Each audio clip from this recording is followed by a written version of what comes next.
request from the Pleasure Island Commission was to have Port Arthur Police Department have access to the cameras that we're installing.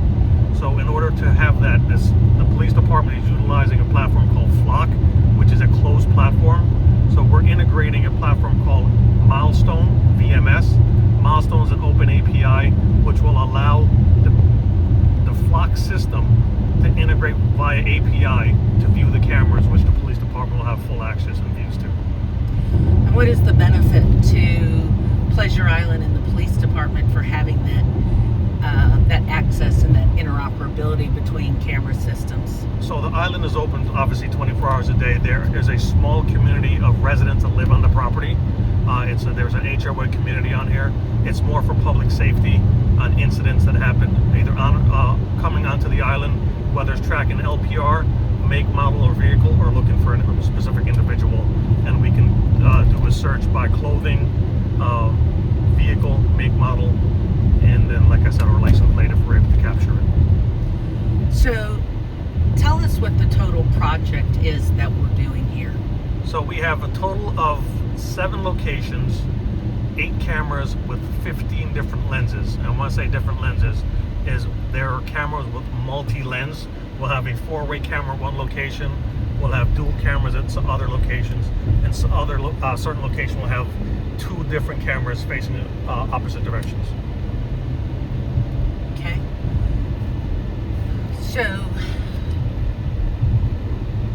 the goal of this project for Port Arthur and Pleasure Island is what? Is they had a legacy camera system. I'm gonna call it legacy because the city commissioner, the director of Pleasure Island, came onto this job, I think it was 4 or 5 years ago. This system was in place prior to him, so he's assuming the camera system is 6 to 7 years old. Majority of it was on solar. With the storms in the past, a lot of the locations have either been damaged or the maintenance hasn't been kept up, so the system is not working any longer. So then the goal is to modernize. Modernize with the cameras, with certain locations not having any power to them or to it. We're going solar, and there's a handful of locations where we have access to power. We're running a powered system, which is 120 volt current.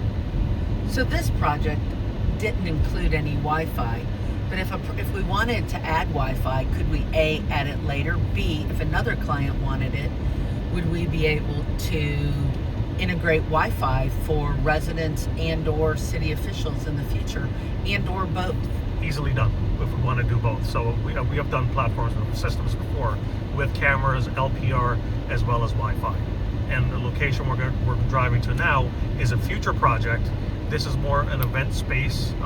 They're looking at renting out this location once it's fully remodeled for weddings, birthdays, graduation parties.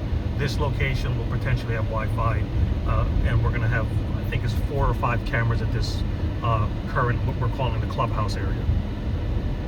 So this project is being done in partnership with Premier Wireless, Pulse Shift, and T-Mobile. That is correct.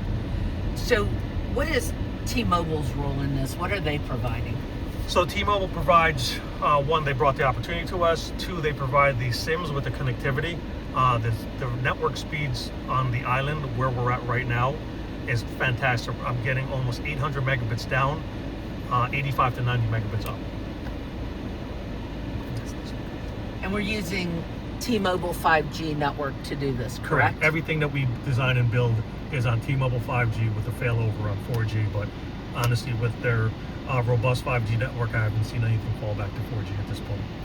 And this is the event center that's going to be a future project for them. That's correct.